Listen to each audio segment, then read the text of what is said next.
Здравствуйте, дорогие подписчики! Вы на канале Братья Че, и сегодня мы расскажем о тайнах Великой пирамиды. Поехали!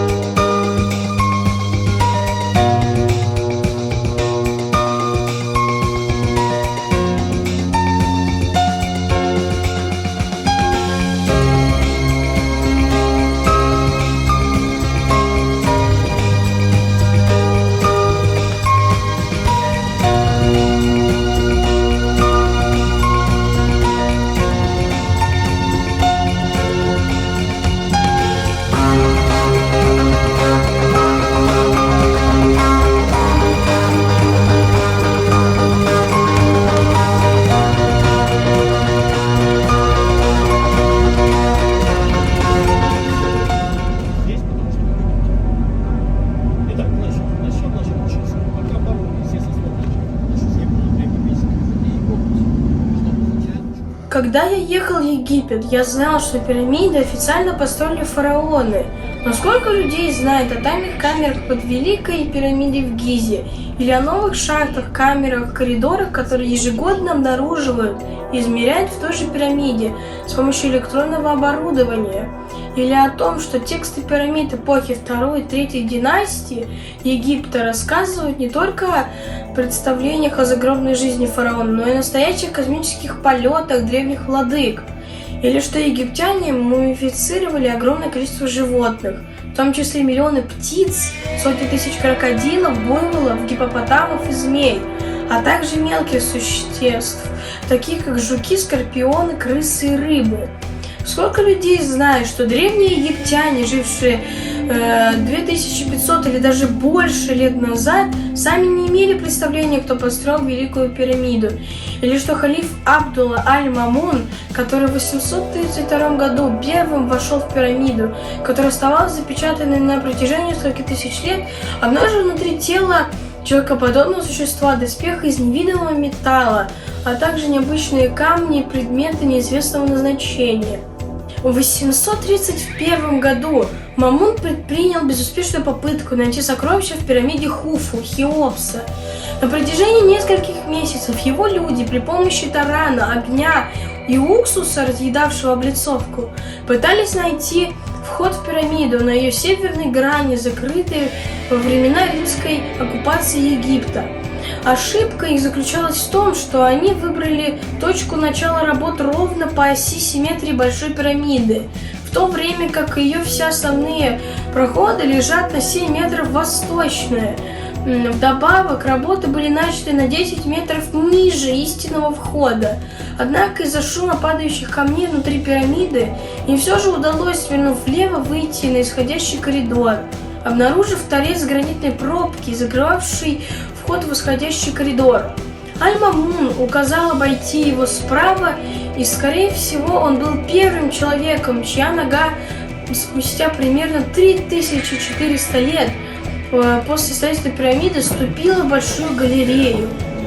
Судя по следам, оставленным на камне, рабочие извлекли тесто из боков каменной пробки, закрывавшей лаз предкамеру, взломали опускные заслонки предкамеры, выковырили ломами уже сверху из-за тесноты пробку лаза в камеру царя и проникли в камеру царя Большой пирамиды. В камере не было найдено ничего, кроме пустого гранитного саркофага и слой белой пыли, вроде талька, толщиной пол-локтя.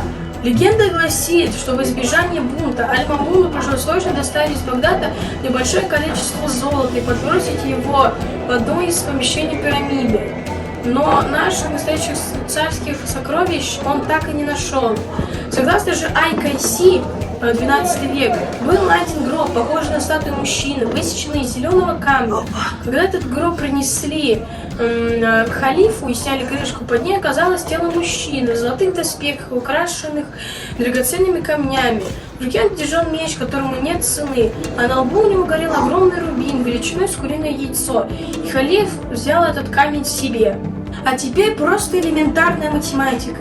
Если бы прилежные работники устанавливали в день 10 глыб, то тогда они, если следовать этому годящемуся разве что для анекдота объяснению, сложили бы прекрасную пирамиду примерно из 200,5 миллионов каменных глыб, приблизительно за 250 тысяч дней, 664 года. Да, и не забудьте вот еще что. Все это возникло как результат каприза эксцентричного царя, не дождавшегося завершения строительства, начатого по его велению. Красиво до жути и бесконечно печально и глупо. Подписчики сейчас готовятся к пирамиде Хеопса, а вот это саркофаг фараона. Он пустой, потому что всему миру Сегодня считается неоспоримым, что автор идеи и организатор стройки Большой пирамиды фараон Хуфу. Почему? Правда, в Большой пирамиде нет ни одной надписи, ни одной даже захудалой глифы, которая подтвердила бы какие-нибудь героические подвиги всемогущего организатора стройки Хуфу Хеопса. То, что пирамида не могла быть возведена на протяжении его жизни, кажется нам убедительным.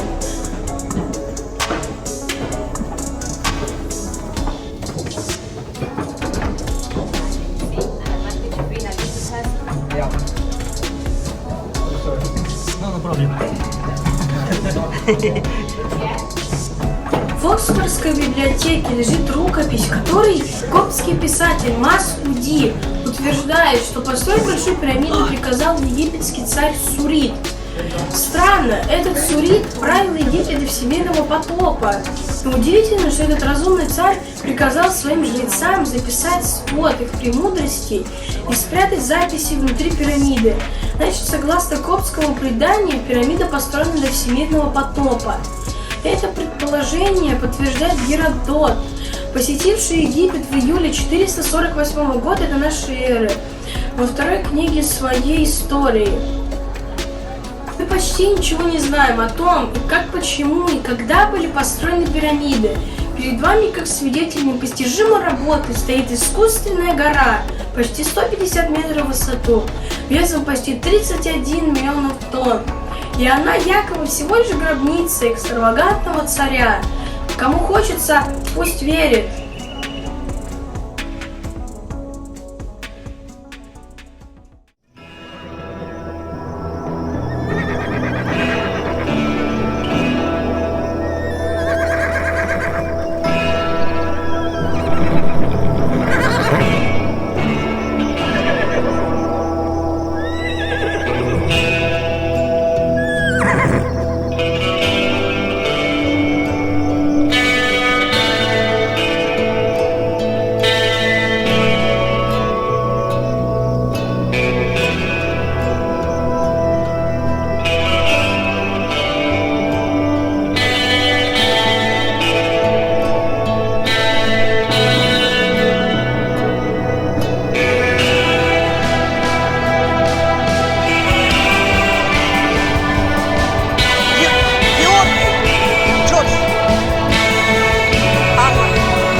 наш канал «Братья Че». Следующий наш рассказ будет о Великом Сфинксе и его тайнах. Ставьте лайки, подписывайтесь на канал, жмите колокольчик, смотрите нас в Телеграме, Яндекс.Дзене. Всем пока-пока!